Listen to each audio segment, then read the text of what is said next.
ఆషాఢమాస పవిత్ర వేళ విజయవాడ ఇంద్రకీలాద్రిపై శాకాంబరి ఉత్సవాలు మొదలయ్యాయి. అమ్మవారి మూల విరాట్తో పాటు ఉప ఆలయాలను వివిధ రకాల కూరగాయలతో ప్రకృతి మాత స్వరూపంగా అలంకరించారు. మొదటి రోజు అమ్మవారు శాకాంబరి దేవిగా భక్తులకు దర్శనమిచ్చారు.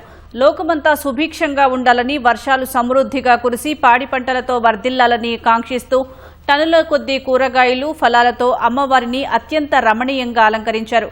కనకదుర్గమ్మను దర్శించుకునేందుకు భక్తులు అధిక సంఖ్యలో తరలివచ్చారు.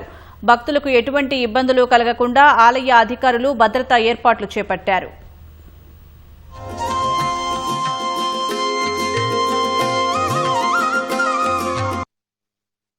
టన్స్ నిన్నటి వరకు మనకు ఈ వెజిటేబుల్స్ దాదాపు 8 రకాలు రావడం జరిగింది.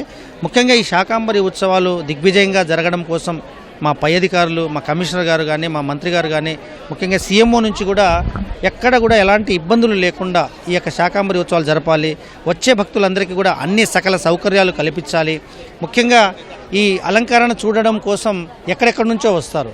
ఈ అలంకరణ వెజిటేబుల్స్తో కూడిన అలంకరణ, రేపు పళ్ళు, మళ్ళీ ఎల్లుండి చివరి రోజు డ్రై ఫ్రూట్స్ తోటి చేస్తుంటారు. అమ్మవారు ఇలా 3 రోజులు 3 రకాలుగా దర్శనం ఇవ్వడం అనేది భక్తులు చాలామంది భక్తితో దర్శనాని కోసం వస్తారు.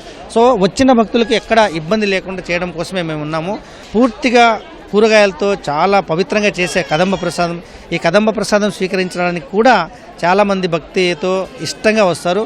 సో ఎంతమంది వచ్చినా ఇక్కడ ఎలాంటి ఇబ్బందులు లేకుండా మేము ఏర్పాట్లు చేశామని తెలియజేస్తున్నాం.